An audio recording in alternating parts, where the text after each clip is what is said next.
ఆయన కూడా దేవుడు తనను కూడా హెచ్చించడని మెచ్చుకుంటూ నువ్వు దర్శించడానికి జ్ఞాపకం చేసుకోవడానికి ఏపాటి వాటిని చెప్పుకున్నాడు. అతను బట్టి చూసుకుంటే మనం ఎంత గొప్పగా చెప్పుకోవాలి. ఎందుకంటే పిల్లరా, మనం ప్రతి విషయంలో కూడా ఆయనకు మనం కృతజ్ఞులమై ఉండాలి. అందుకొరకే దేవుడు ఇది బాగానే పరిశుద్ధ గ్రంథమైన బైబిల్లో పెట్టాడు. చూసి సమయాన్ని ముగించుకుందాం. అదే దావీదు మహారాజు రాసినటువంటి కీర్తన 103వ కీర్తన. 103వ కీర్తనలో మంచి సందర్భం ఉంది, దాన్ని ఒకసారి చూద్దాం. 103వ కీర్తన 2వ వచనం. నా ప్రాణమా యెహోవాను స్తుతించు, ఆయన చేసిన ఉపకారములలో దేన్ని మర్చిపో.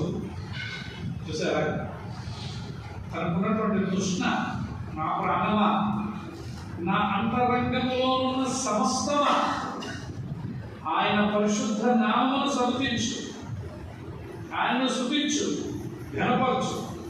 ఆయన చేసిన ఉపకారములో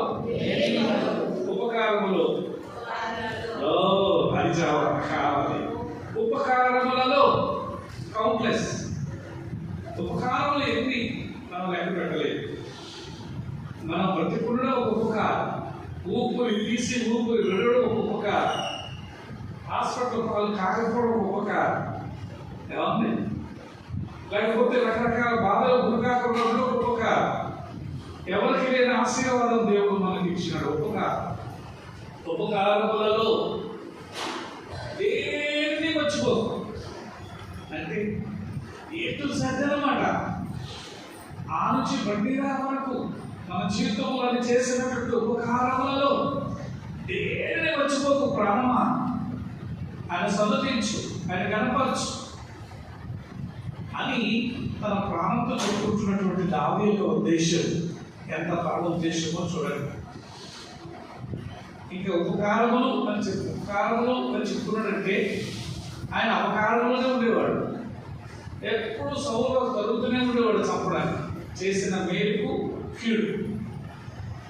కనుక ఇప్పుడు చూడండి, మొదటి సమయాల గ్రంథం 12:24 వచ్చింది. ఏముంది అక్కడ?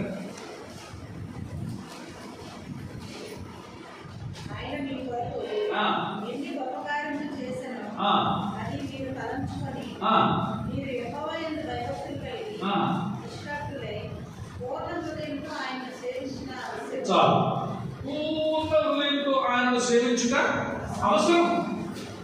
ఎన్నో ఉపకారాలు చేశాడు. తలంచి స్మరించి ఊహించి గమనించి గ్రహించి తెలుసుకొని ఆయనను ఆరాధించడం, ఆయన మొక్కడం, ఆయన స్తుతించడం చాలా అవసరం. ఉపకారములలో దేని ఉపకారములు చూడండి. మొదటి ఆదికాండములో ఒక సందర్భాన్ని జ్ఞాపకం చేస్తా. ఆదికాండము 32వ అధ్యాయము. ఆదికాండము 32వ అధ్యాయం 10వ వచనం చదవండి.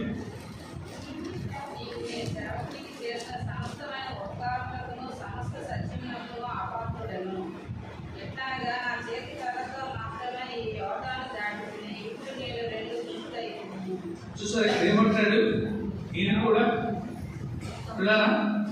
యాకోబు చెప్తున్నటువంటి మాట, నీవు నీ సేవకులకు చేసిన సమస్తమైన ఉపకారములకు, సమస్త సత్యములకు అపాత్రుడను. మీ ఉపకారానికి నేను అపాత్రుడను, నేను అయోగ్యుడను, అనర్హుడను అని ఎంత తగ్గించుకుంటున్నాడో చూడండి.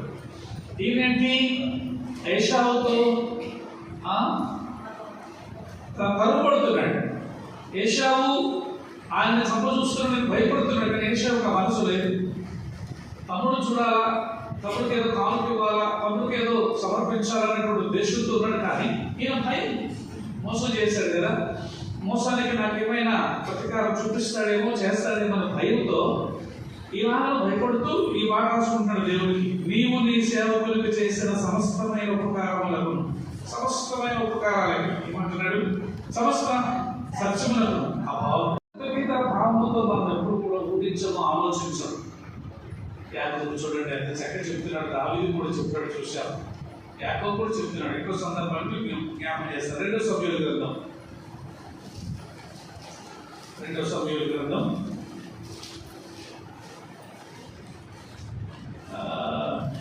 13వ అధ్యాయం 13వ వచనం, మొదటి వచ్చిన 3వ వచనం. 2 సమూయేలు 9:1 చదవండి. యోనాతాన్ కదా, యోనాతాన్.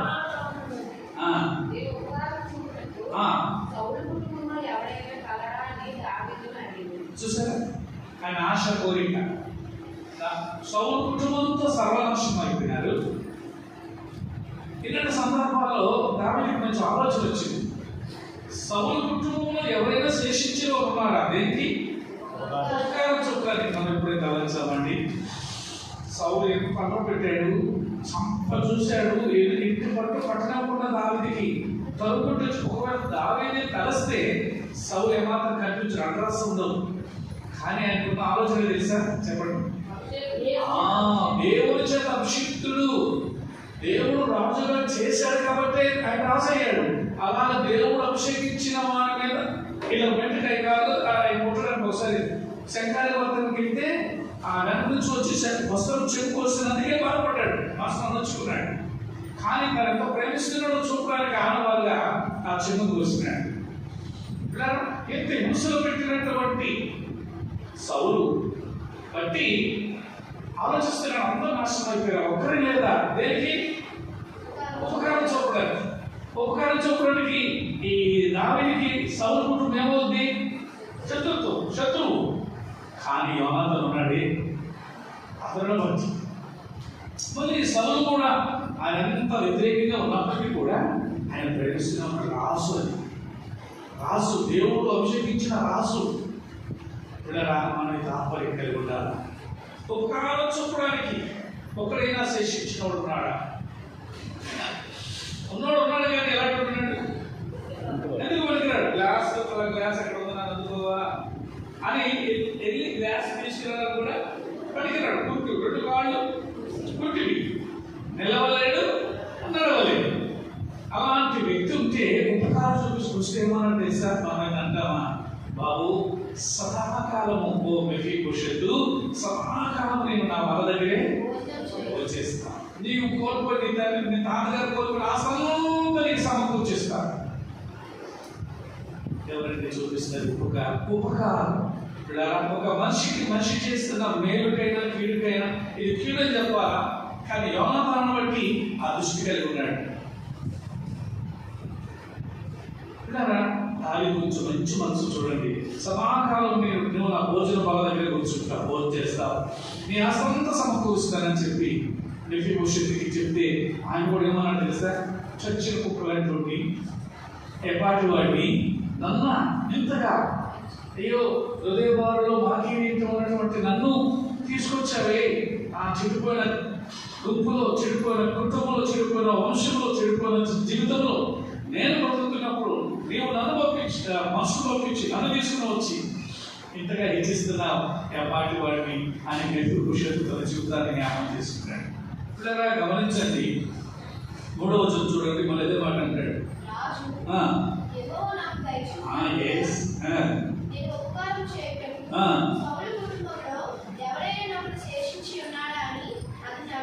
చూసారా? యెహోవా నాకు దయ చూపినట్లుగా నేను ఉపకారము చేయటకు సౌలు కుటుంబంలో ఎవరైనా కూడా శేషించి ఉన్నాడు. ఒప్పుకోవట్లేదు, నచ్చుకోవట్లేదు, మాట్లాడుతున్నాడు.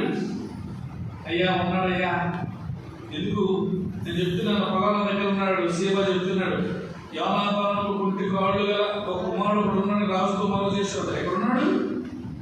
తీసుకురండి. ఉపకారం చూపడానికి. అపకారం కాల్సమా? తాత నాకు ఇలా చేశాడు, నాకు ఇంటి పట్టు పట్టనవ్వలేదు, నాకు అర్ర పెట్టాడు, కనీసం తిండి కూడా తినేవ్వకుండా అడవుల పాలు చేశాడు, అది మనవడు నువ్వు బతుకున్నావు కదా, నేను చెప్తాను అని లోపల ఒకటి బయట ఒకటి మనసు లేదేవాడు. ఉపకారం చూపుతాడు. అంటే ఉపకారం చూపించాడండి సదాకాలము. అదేమన్నాడు చూడండి, 8వ వచనం. అక్కడ నమస్కరించి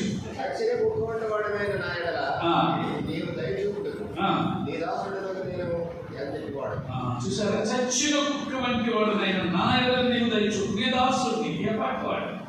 2 కాళ్ళు కుంటివి, నేను నిలవడానికి అవకాశం లేదు, కూర్చోడానికి అవకాశం లేదు.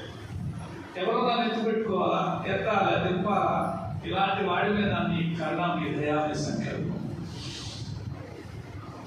పిల్లరా, నా ప్రాణమా, ఆయన చేసిన ఉపకారాలు మరొక ఉపకారాలు, ఒక మనుషుడు చేసిన ఉపకారం, మేలుకి కీడుకైనా సరే ఉపకారం చూపిస్తున్నట్టు కాలేదు. మరి మన ఆలోచన అవుతుందా? చూడండి, 116వ కీర్తన 12వ వచనం. 116:12.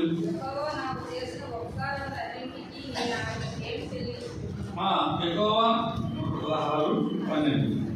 యెహోవా నాకు చేసిన ఉపకారములన్నిటికీ. ఇప్పుడు ఒక టెన్షన్ వచ్చింది అన్నమాట. నేను ఉపకారం చేసిన దేవుడు కదా, చిన్నప్పుడు అర్థమవుతుందా? అదే దేవుడు నాకు ఇప్పుడు ఉపకారం చేస్తున్నాడు కదా, నేను ఆయనకి ఏం ఇవ్వగలను? ఏం చెల్లించాలి? ఏమి చెల్లించాలి? ఏమి చెల్లించాలంటే మన దగ్గర ఏముందండి? గొడ్డులోక మన దగ్గర ఏముంది? ఆయన అడిగితే ఏమి ఇవ్వగలం? ఆయన అసలు అడుగుతాడా? అడుగుతాడు. ఆయనకు కోరిక ఉంది. చెప్పండి, కోరిక ఒకటి. నన్ను ఆరాధించేవారు, ఆరాధించేవారు కావాలని కోరుచున్నానండి. కోరిక, ఆశ. అంతేగాని ఆశపాసులు పైకి అక్కర్లేదు. ఈ ప్రపంచంలో ఉన్న సృష్టి అంతా ఆయనదే. మనిషి దగ్గర ఏ ఆశ ఉందో అంతా ఆయనదే. అలాంటి మనుషులు కొన్ని కోట్ల ప్రజలు ప్రపంచంలో, అదంతా ఆయనదే. ఆయనకే కావాలా? కృతజ్ఞత జీవితం. అందుకే నేను ఆయనకి ఏమి ఇవ్వగలను? ఏమంటాడు? యెహోవా నాకు చేసిన ఉపకారములన్నింటికి నేను ఆయనకి ఏం చెల్లించగలను? ఏం చెల్లిస్తాను? ఏమున్నది అక్కడ? ఏముందంటే ఇది అవుతుంది. చూడండి, ఎబ్రియుల రాసిన పత్రిక 13వ అధ్యాయం 16వ వచనం. ఎబ్రి 13:16.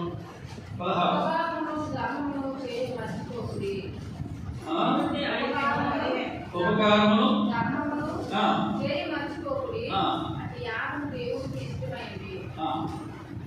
ఉపకారమును ధర్మమును చేయ మర్చిపోకండి. అట్టి యాగములు దేవునికి ఇష్టమైన. మర్చిపోకండి. ఏంటంటే ఉపకారం చేయడం, ధర్మం చేయడం. 15లో కూడా దేవునికి ఎల్లప్పుడూ త్యాగం చేయొచ్చు, అనగా ఆయన నామం ఒప్పుకొనుచు యెహోవా ఫలము అర్పించుకున్నాను. అంటే నాకు అవసరమైన ఉపకారము అన్న మాట నాకు కావాలి. ఉపకారమును ధర్మము చేయ మర్చిపోకండి. అంటే యాగములు దేవునికి ఎవరు చెప్పారు? దానికి ఎవరు చెప్పారు? దేవునితో సంబంధం కలిగిన వారు, దేవునితో సహవాసం కలిగిన వారు, దేవునికి ఇష్టమైన చేసిన వారు, దేవుని ఆజ్ఞలు నెరవేర్చిన వారికి అర్థమవుతుంది దేవునికి ఇష్టం. దేవుడు ఏం కోరుకుంటాడు? దేవుడు ఏది ఆశిస్తాడు? దేవుడి ద్వారా ఏం అడుగుతాడు అని అది తనను నమ్మిన, తనను వెంబడించిన ప్రజలకు అర్థమవుతుంది. మిగతా వాళ్ళకి అర్థం కాదు. నువ్వెంతో చెప్పుకో, నువ్వెంతో ఉపదేశించు, అస్సలు చెవిటమ్మ దగ్గర శంఖమోగినట్టు ఉంటుంది. ఏంటి అంటాడు, చెవులో మాట్లాడని చెప్పి గట్టి మాట్లాడతారు. పద్ధతి. అలాగా చాలా మంది ఏమవుతారంటే చెప్పే మాట అర్థం చేసుకోరు, గ్రహించరు. మరన్నప్పుడు వాళ్ళకేమి ఉపకారం అని, దేవుడు మన కొరకు ఏం చేస్తున్నాడు, దేవుడు మన జీవితంలో ఏమి నడిపిస్తున్నాడు, ఆదరిస్తున్నాడు, దానికి కృతజ్ఞతతో మనం ఏం చేయాలా అన్న సంగతి మర్చిపోతారు. ఉపకారమును ధర్మమును చేయ మరచిపోకండి. మర్చిపోతారేమని ఒకసారి జ్ఞాపకం చేస్తున్నాడు. ఉపకారములకు చేయాల్సింది మర్చిపోకూడదు. అట్టి యాగములు దేవుడికి ఇష్టమైనవి చేయకపోతే దేవుడికి ఇష్టడు ఎట్లా అవుతాం? అలా కాకపోతే నీ జీవితంలో దేవుని ధన్యత ఎట్లా పొందుకుంటాం? ఇది కాదు కదా శాశ్వతం, ఇక్కడ ఉండేది కాదు కదా. మనం ఉండేది ఒకరోజు మనం ఇక్కడ నుంచి అక్కడికి వెళ్ళాలా, దట్ ఇస్ ప్రమోషన్. ఈ లోకం నుండి పరలోకానికి వెళ్ళవలసిన దినం ఒకటి ఉంటే మరి వెళ్ళకుండా ఆటంకాలైపోతే మర్చిపోయిన పరిస్థితులు మనం కొని తెచ్చుకుంటున్నాము. జాగ్రత్త సుమా. కాబట్టి నా ప్రాణమా 103 యెహోవాను సన్నుతించుము, ఆయన చేసిన ఉపకారములలో దేనిని, ఇది చాలా ఇంపార్టెంట్ మాట, దేనిని మర్చిపో. ఇప్పుడు మన చెప్తాం ఒకసారి చదవండి. మొదటి సమయాల గ్రంథం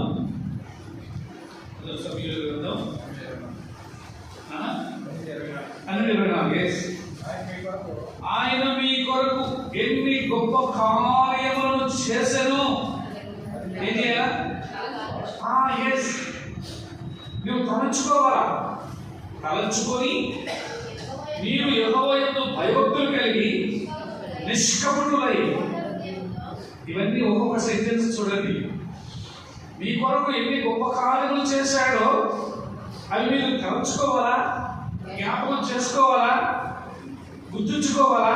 తలంచుకొని మీరు యెహోవా యందు భయము భక్తి కలిగి నిష్కపటమైన హృదయం గలవారై ఆయనను సేవించడం అవసరము. నిష్కపటమైన హృదయంతో. ఎందుకు? నీకు చేసిన ఉపకారం చేసిన దేవుడు ఉన్నాడే, నిర్మలుడు, నిష్కలంకుడు, నిందారహితుడు, పాపము లేని పరమాత్ముడు, పరిశుద్ధుడు, నీతిమంతుడు, యథార్థపరుడు, పాపులు చేరక ప్రత్యేకముగా ఉండువాడు. మరి ఆయన బిడ్డవు కదా. మరి ఆయన బిడ్డవైతే ఏముండాలి? సజెషన్ మంచిగా చూస్తున్నాం. కాబట్టి ఇప్పుడు నిష్కపటులై పూర్ణ హృదయంతో ఆయనను సేవించుట అవసరం.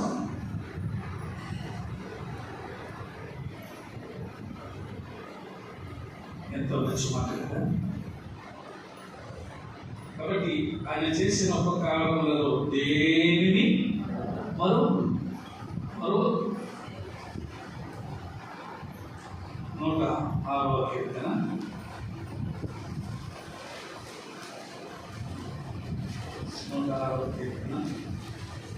13వ వచనం.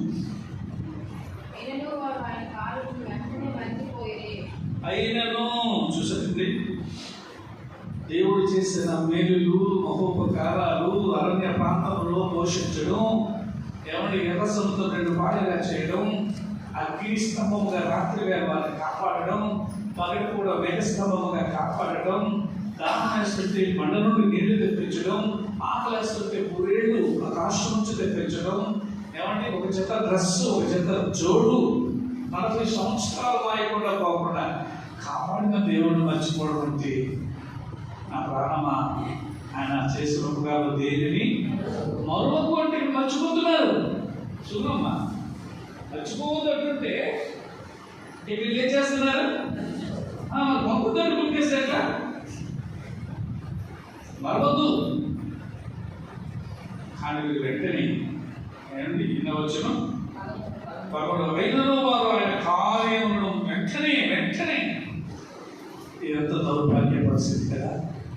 అలాగే మర్చిపోయిన వాళ్ళం మనం, మందవంతులు, అవివేకులం, బుద్ధిహీనులం, జ్ఞానహీనులం. మర్చిపోయినట్టు సడన్గా ఏంటో చెప్పాడని అమ్మ ఇద్దరు రాత్రి ఎంత శ్రమపడి ఏంటమ్మా మాస్టర్గా చెప్పారంటే నాకు బాగా ఉంటే అంత బాగా చెప్పాడు కానీ ఏంటో నాకు అవసరం.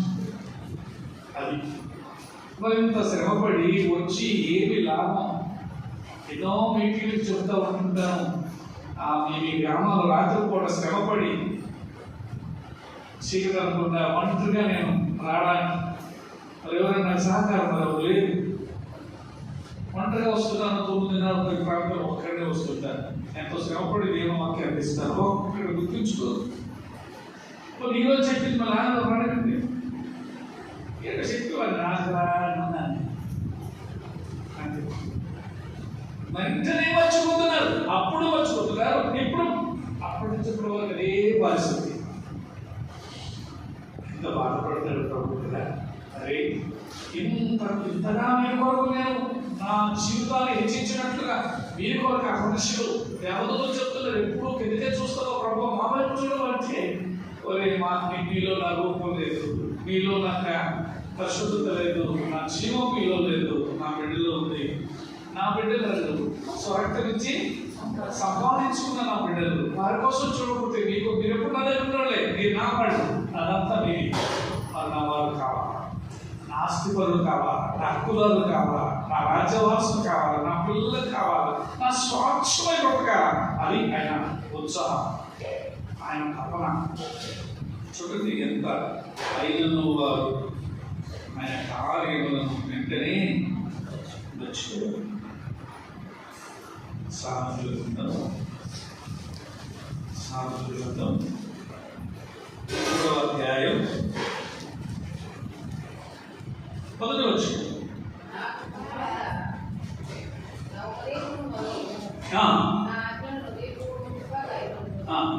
ఏమంటాడు? నా కుమారుడా నా ఉపదేశమును మరవద్దు. చూసారా? నా ఆజ్ఞను హృదయపూర్వకముగా గైకో.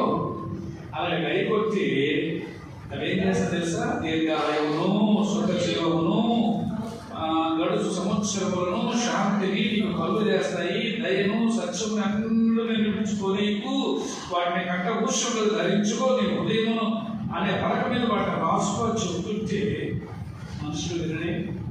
అప్పుడు అలా చేస్తే దేవుని దృష్టి ఎందును మానవ దృష్టి ఎందు నీవు దైవాన్ని మంచివాడు అని అనిపించుకుంటూ, మా దేవుని దృష్టిలో మానవ దృష్టిలో మంచివాడు అనిపించుకోవాలంటే చేయాల్సింది ఇవి. మనం ఏం చేస్తాం తెలుసా? వాళ్ళ మెప్పుకోవడానికి ఏదో కార్యక్రమం చేస్తాం. అప్పుడే చూస్తారు నీకోసారి మంచిది కదా, నీకు గొప్పోడే, ఈ ఆమె గొప్పదాయి అంతే. నీకు రావాల్సిన ఘనత ఏముండదు.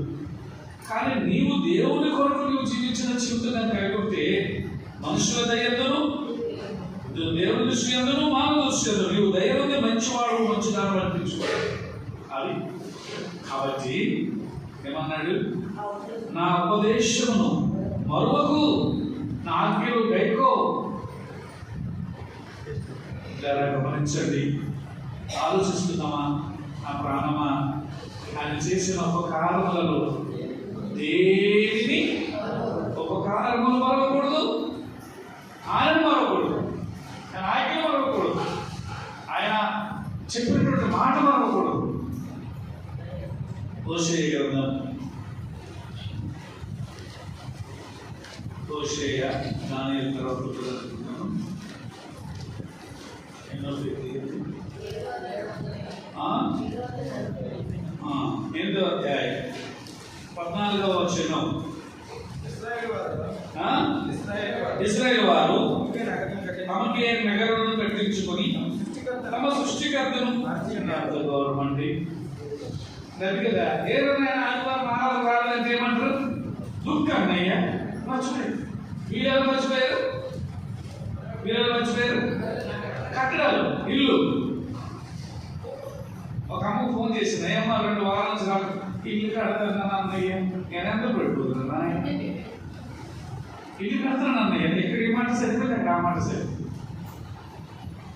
వద్దు, అలా ఇప్పుడు చేయొద్దు. దేవుడు ప్రభు దినాల్లో ప్రభుకి ప్రత్యేకత. నీకు ఎన్నో ఉపకారాలు చేస్తున్నాడు, ఎన్నో మేలు చేస్తున్నాడు, ఎన్నో ఆశీర్వాదాలు ఇస్తున్నాడు. అది మనం ప్రభు దినాన్న నువ్వు దుక్కుతావా, పొలం ఉడుపుడుస్తావా, గుప్పు తవ్వుతావా? నువ్వు రావు, నీకు రాని ఎవరు రారు. ఆబ్సెంట్. గమనించండి, ఏం చేస్తున్నారు? హోషేయ 9 8:16 ఇశ్రాయేలు వారు తమకే నగరం కట్టించుకొని తమ సృష్టికర్తను మర్చిన్నారు.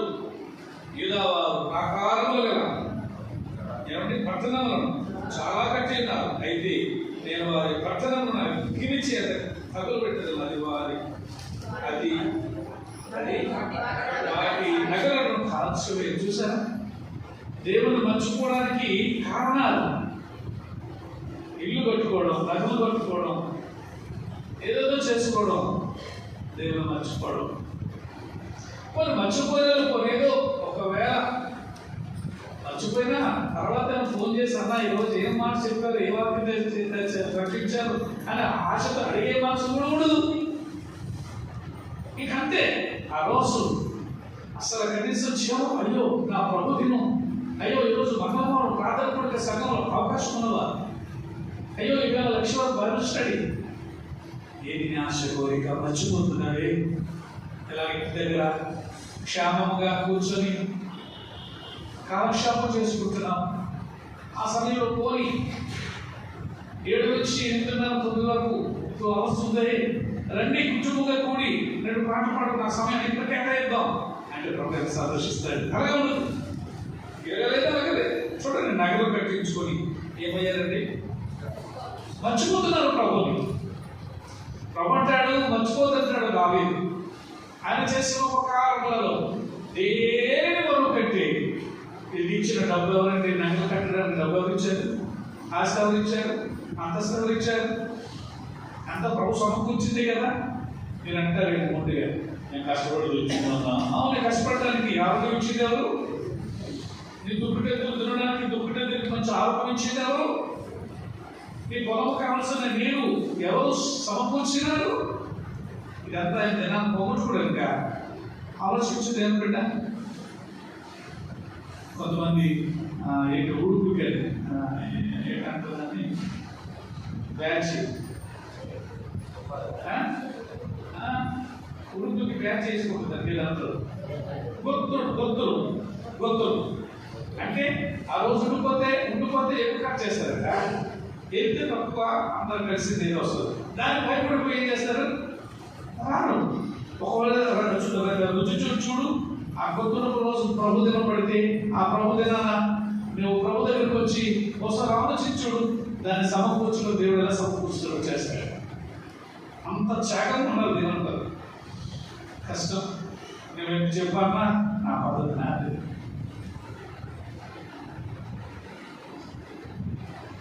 ఇదే హోషేయ గ్రంథం 11వ అధ్యాయం. హోషేయ గ్రంథం 11వ అధ్యాయం 6వ వచనం.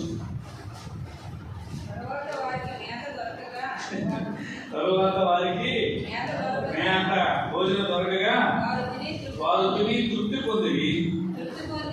పొంది గర్వించి నన్ను మరిచింది. ఇది పరమాత్మ చెప్తున్న మాటేనా?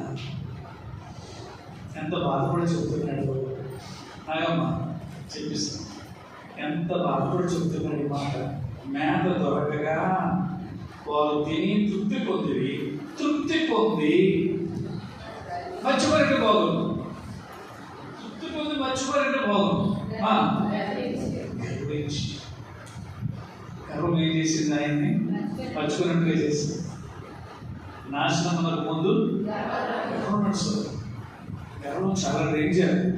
ఆడే చెప్తారా చెప్పలేనా అంటారే, ఆ మాటలు రాకూడదు. ఆత్మీయులు ఎప్పుడు ఆత్మీయ మాటలు ఎలా ఉంటాయంటే, చాలా బాగా ఎండతో వచ్చిన వారికి చల్లని ఫ్రిడ్జ్లో మజ్జిగిస్తే ఎలా ఉంటుంది తాగితే, వాళ్ళ మాటలే తీపుదనంతో చల్లగా వినే వారికి ఇంపుగా ఆనందంగా ఉంటుంది. బాధకూడదు. కేర్లెస్గా అంటమే అది మంచి మాట కాదు. ఒకరు ధృవీకరించవలసిన పని మనకు లేనే. అలాగైతే ప్రభు లోకాన్ని ఎంత ధృవీకరించాలి. ఒక్కడు వినోడు లేడు, ఒక్కడైన మాట లోపడడం లేదు.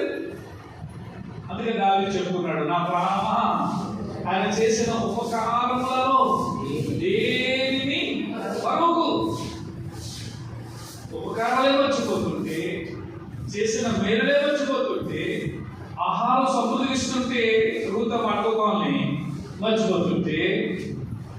ఎలాగ చెప్పండి?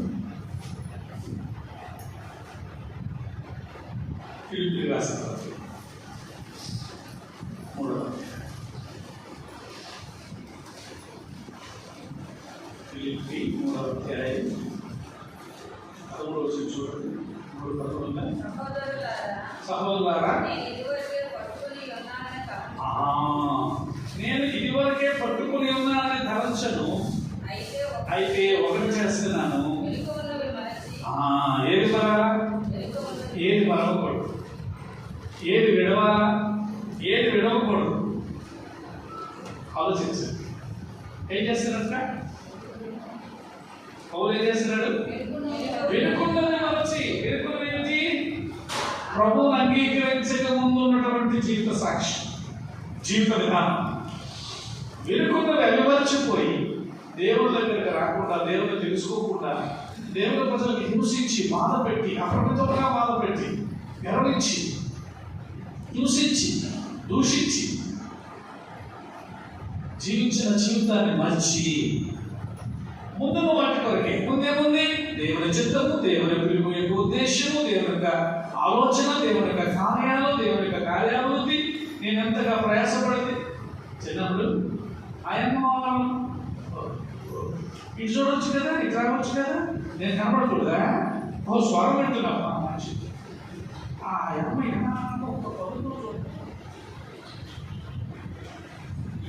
మీ ఆసక్తి నాకు అర్థమవుతుంది. అరే ఈ అమ్మ షార్ట్ వస్తుందని చెప్పి సేమ్ చెప్తారా? అమ్మకు చదువుకోయి చెప్పాలా, నేను చెప్పాలా? నీ ఒక పన్ను శివుగా కనపడుతుంది. నువ్వేంటున్నావో నాకు తెలియదు. ఎంతమంది ఉన్నారు? నీ అక్క చెల్లెలు, అక్క చెల్లెలేనా? అక్క చెల్లెలేనా? అది చెప్పడానికి తప్పలేదు. పిల్లలు గమనించండి. వెనుక ఉందని మరచి, అయితే ఒకటి చేస్తున్నాను. పౌలు చూడండి పిల్లరా, ఈయన అసమానుడు. దేవుడి దగ్గర రాకముందు, దేవుడి దగ్గర వచ్చినప్పుడు కూడా అలాంటి వాడే. దేవుడి దగ్గర రాకముందు మంచి విద్వాంసుడు, విద్యావంతుడు, మంచి జ్ఞాని, కోటేశ్వరుడు, ఏ లోటు లేనివాడు, ప్రజల దగ్గర మంచి మరణ పొందినవాడు, ప్రధాన యాజకుల దగ్గర మంచి పేరు పొందినవాడు. అయినా అంతకంటే ఎక్కువగా ప్రభుని చేత పట్టబడిన తర్వాత ఈ ఆలోచనకు వచ్చాడు. వెనుక ఉన్న మర్చిపోతాను, ముందున్న వాటి వరకే వేగిన పడతాను, పరిగెడతాను. ఆ ఆలోచన మనం ఉంటే, నా ప్రాణమా ఆయన చేసిన ఉపకారములలో నేను మరొకటి చెప్తావు. దేని ఉపకారం మర్చిపోకండి. ఏంటి ఉపకారం? ఏదో వచ్చి పడిపోయిన ఉపకారం కాదు.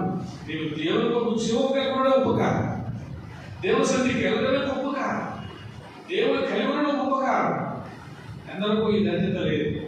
శివం వల్ల దేవుని కలిగినట్టు జీవితం చాలా మందికి లేదు. శివం వల్ల దేవుడు అండి మృతుడు కాడు, మనుషులు చేత చేయబడిన వాడు కాడు, ఆయన మట్టి వాడు కాడు, అమ్మ కాడు. ఆయన శివము గల శివాధిపతి.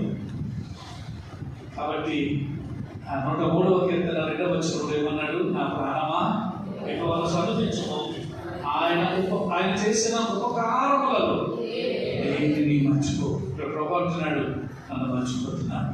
మేత దొరకగా తిని తృప్తిపొంది గమనించి. కాబట్టి ప్రభు చేసిన అనేక ఉపకారాలకి ఇలాంటి గుడికిలే కాదు, మీ ఇంటి దగ్గర గుడికిలే కాదు, ప్రతి ఒక్కరిని ఎట్లాంటి కృతజ్ఞత భావంతో ఉంటే దేవుడు ఎంత కనపరచబడతాడు.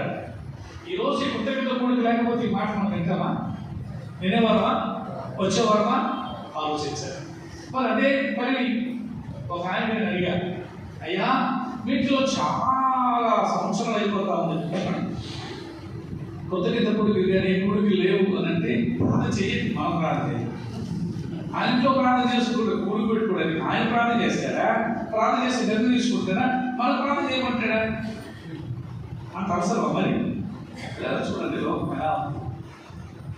కాబట్టి పిల్లల కృతజ్ఞత ప్రార్థన, కృతజ్ఞత భావం, కృతజ్ఞత జీవితం మరవకుండా, మర్చిపోకుండా, విడవకుండా ఆయన ఆజ్ఞలను, ఆయన ఉపదేశములను కంఠపుష్పములు ధరించుకున్న వారుగా, హృదయమని పలక మీద రాసుకున్న వారుగా ఆయన కొరకు సాక్షి మనం జీవిస్తే మన జీవితాలు ధన్యమవుతాయి, మన కుటుంబాలు ధన్యమవుతాయి. దేవుడు నిరంతరం మనతో ఉంటాడు, మనం ఆయనతో ఉంటాం. ఈ ఫెలోషిప్ మారకుండా ఉండాలంటే నేను ఏమన్నా కృతజ్ఞతా భావం ఇప్పుడు దేవుడు మనకు సహాయం చేయలేక దేవుడితో వాక్యం చేయొచ్చు.